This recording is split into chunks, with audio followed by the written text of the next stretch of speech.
It's about time we bust out an absolute monster of a cherry bakewell. So here it is. So let's whiz back to the beginning and let me show you how I started making this absolute Goliath of a sweet almond jammy treat.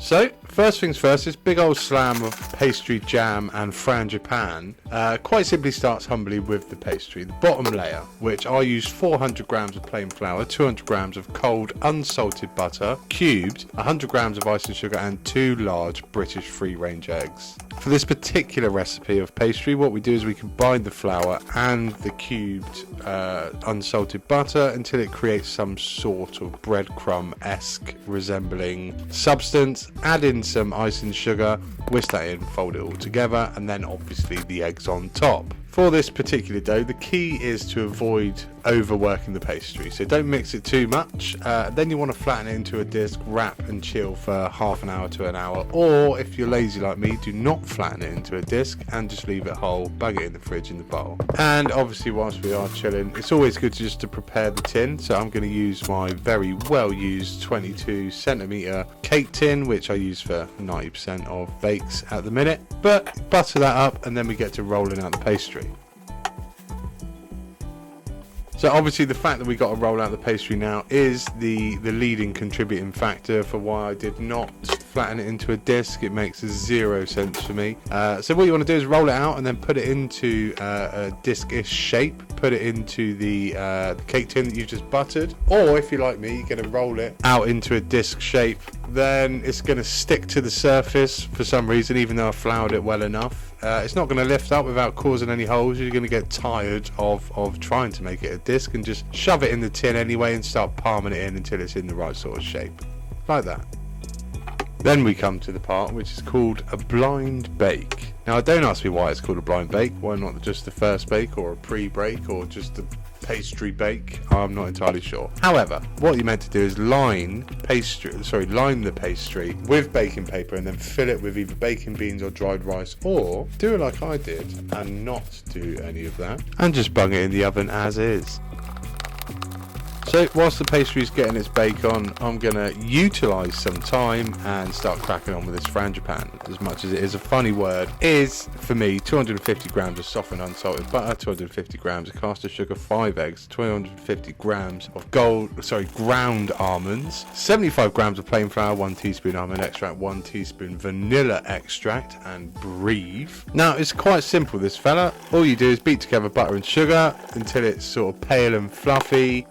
Mix in 1 egg at a time, or if you get lazy, just chuck 2 in and pretend you did 1. Tell everyone you did 1, just do 2, who cares. Then what you want to do is mix in ground almonds, plain flour, in this order, almond extract, then vanilla extract. Mix it together until it's thick and smooth, and way hey, you have frangipane. Then once the old frangipane's done, you take the pastry out of the oven, leave it to cool, and then start fingering up all the sides to put it back into shape, because obviously you didn't do the beans or rice trick and it all just went out of shape. Add possibly the best jam known to man in the world, Bon Mammon, or however you pronounce it, is fantastic. The black cherry jam.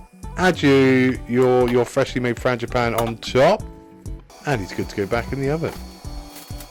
Now, fortunately, you didn't have to endure the last 70 minutes to an hour and 15 of waiting around for that to bake, but he's out now, and then you put him to cool, and to cool you have to leave until he is completely done. So, let's crack on with some icing. And icing for this is as simple as icing for absolutely anything in the world. 300 grams of icing sugar and 2 to 4 tablespoons of water or lemon juice. So I did 2 of each. It became too thick, so then I added a little bit more. It then became too thin, so then I added some more icing sugar. I mean, that is icing in a nutshell. And there he is, all done chilling, my naked bakewell. So let's pour some icing on and get him dressed up.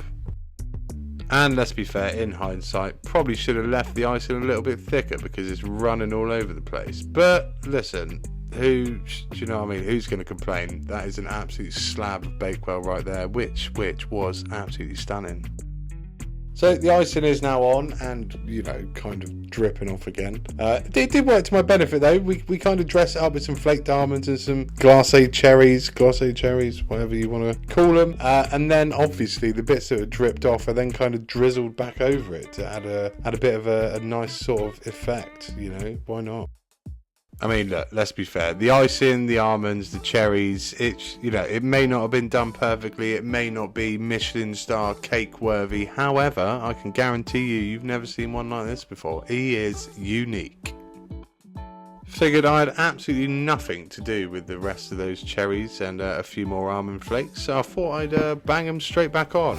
Put him in the fridge to chill is the last step before actually the last step, which is scranning on him.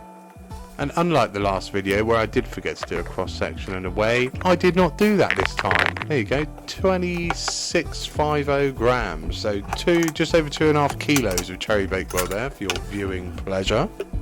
And a big old slice of that cake for my eating pleasure. And my God, was he something else.